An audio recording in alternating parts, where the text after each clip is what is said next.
Bom dia, alunos. Agora vamos à disciplina de língua portuguesa e sejam bem-vindos ao canal Astra Educa Concursos. Hoje, assumirei o papel de professor para guiá-los por dois temas cruciais para a precisão e correção da nossa língua: concordância nominal e verbal, e regência nominal e verbal. Pensem nesses conceitos como os pilares que sustentam a clareza e a elegância da escrita. Vamos juntos desmistificá-los.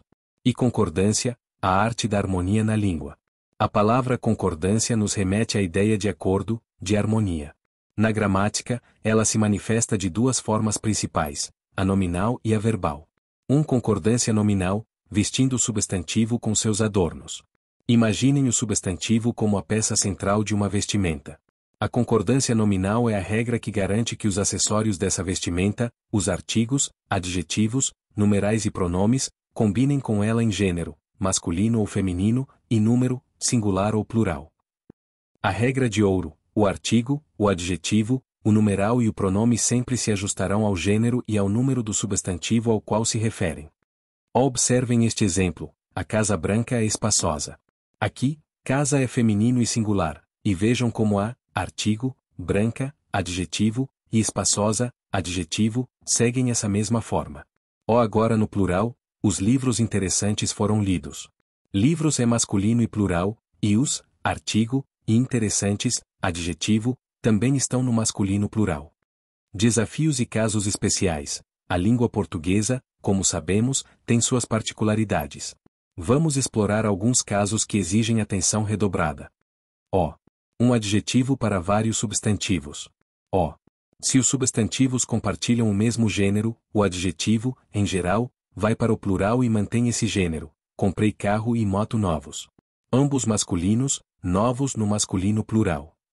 Se os substantivos têm gêneros diferentes, a norma padrão nos diz que o adjetivo vai para o plural e assume o gênero masculino, vi homem e mulher elegantes. Masculino prevalece. Uma alternativa, especialmente se o adjetivo precede os substantivos, é concordar com o mais próximo, bela casa e jardim. Ou belos casa e jardim. Menos comum, mas gramaticalmente aceito. As expressões é proibido, é necessário, é bom, aqui reside uma sutileza. Sem um determinante, artigo, pronome, etc., antes do substantivo, essas expressões permanecem inflexíveis. É proibido entrada. É necessário paciência. É bom estudo. Mas, ao introduzirmos um determinante, a regra geral volta a valer. É proibida a entrada. É necessária muita paciência. É bom estudo. As palavras meio, bastante, pouco, caro, barato. Cuidado com a função dessas palavras. Se atuarem como advérbios, modificando verbos, adjetivos ou outros advérbios, serão invariáveis. Eles estavam meio cansados. Modifica o adjetivo cansados. Compramos bastante frutas. Modifica o verbo compramos. A gasolina custa caro. Modifica o verbo custa. Se funcionarem como adjetivos ou pronomes, concordarão normalmente. Quero meia maçã. Adjetivo, concorda com maçã. Há bastantes pessoas aqui. Pronome indefinido, concorda com pessoas. Comprei carros caros. Adjetivo, concorda com carros.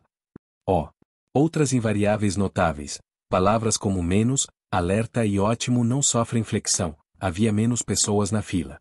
O guarda estava alerta. Eles tiveram um desempenho ótimo. 2. Concordância verbal, o verbo dançando no ritmo do sujeito. Agora, o foco muda para o verbo. A concordância verbal é a regra que estabelece a harmonia entre o verbo e o seu sujeito em número, singular ou plural, e pessoa, primeira, segunda ou terceira. A regra de ouro: o verbo sempre se flexionará para concordar com o sujeito da oração. Vejam, eu estudo. Sujeito eu, primeira pessoa do singular, verbo estudo, primeira pessoa do singular. Os alunos foram aprovados.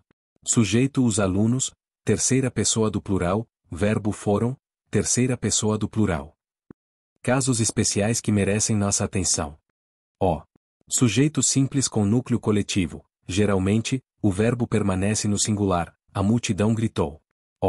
Contudo, se esse coletivo vier especificado ou transmitir uma ideia de pluralidade, o verbo pode ir para o plural. A multidão de fãs invadiu o palco. Ou a multidão de fãs invadiram o palco. Sujeito expresso por pronomes de tratamento. Embora se refiram ao nosso interlocutor, esses pronomes exigem o verbo na terceira pessoa. Você precisa estudar. Vossas excelências devem comparecer. Ó. Sujeito um dos que ou uma das que. Aqui, a concordância pode ser facultativa. Ele foi um dos que se destacou. Concordância com um, ou ele foi um dos que se destacaram. Concordância com que, retomando o plural implícito. Sujeito expresso por a maioria de, grande parte de, mais de um, menos de dois. Ó.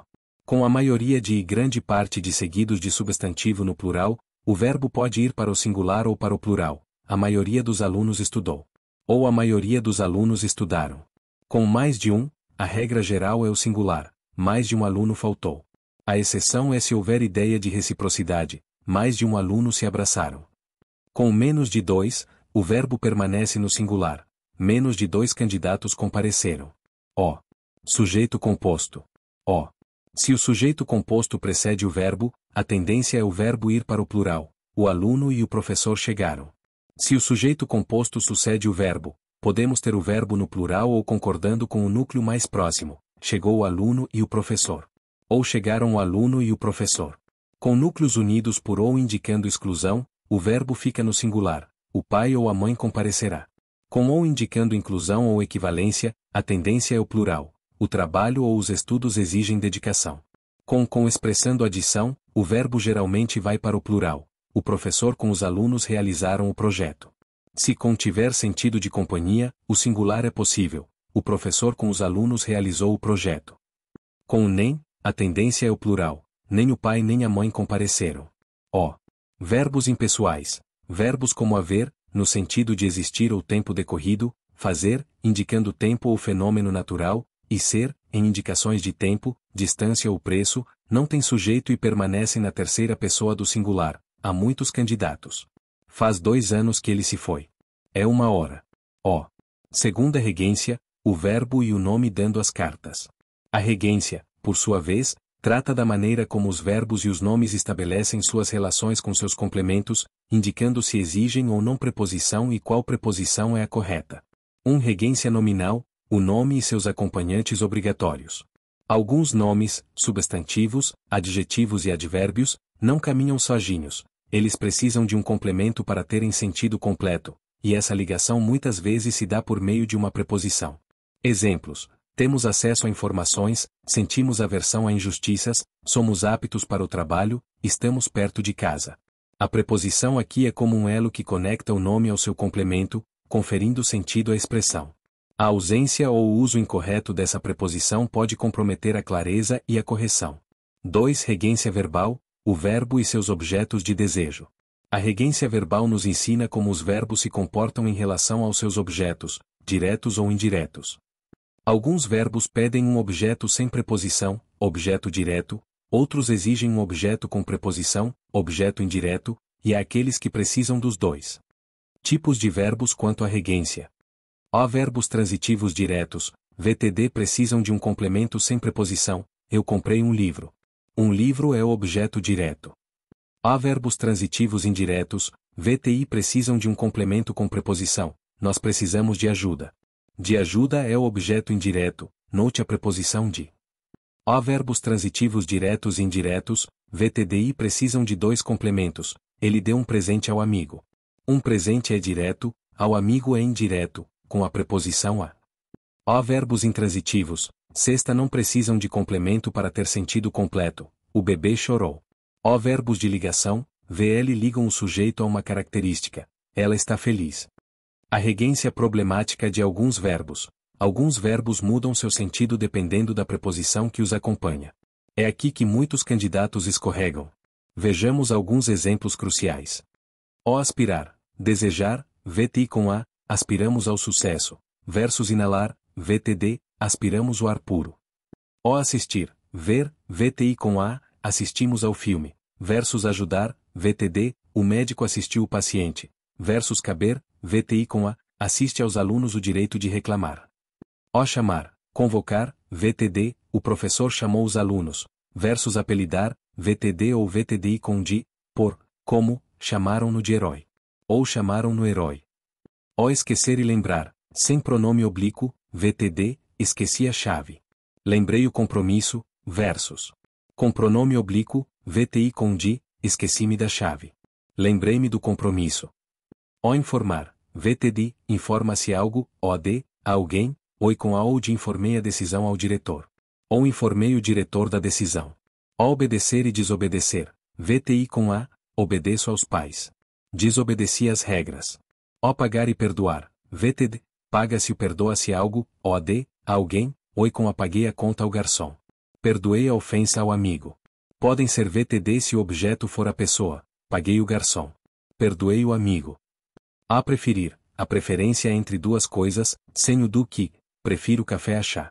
O querer, desejar, VTD, quero um carro novo, versus querer bem a alguém, VTI com a, quero muito aos meus filhos. O visar, objetivar, VTI com a, o projeto visa ao desenvolvimento, versus mirar, VTD, o atirador visou o alvo. Conclusão, a prática leva à perfeição.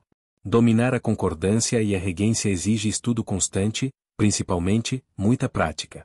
Analisem frases, escrevam textos e estejam sempre atentos ao uso correto da língua. Ao internalizarem essas regras, vocês não apenas evitarão erros em concursos, mas também se tornarão comunicadores mais eficazes e confiantes. Continuem dedicados e explorem as riquezas da nossa língua portuguesa. Na próxima aula, faremos exercícios para solidificar este aprendizado. Até lá!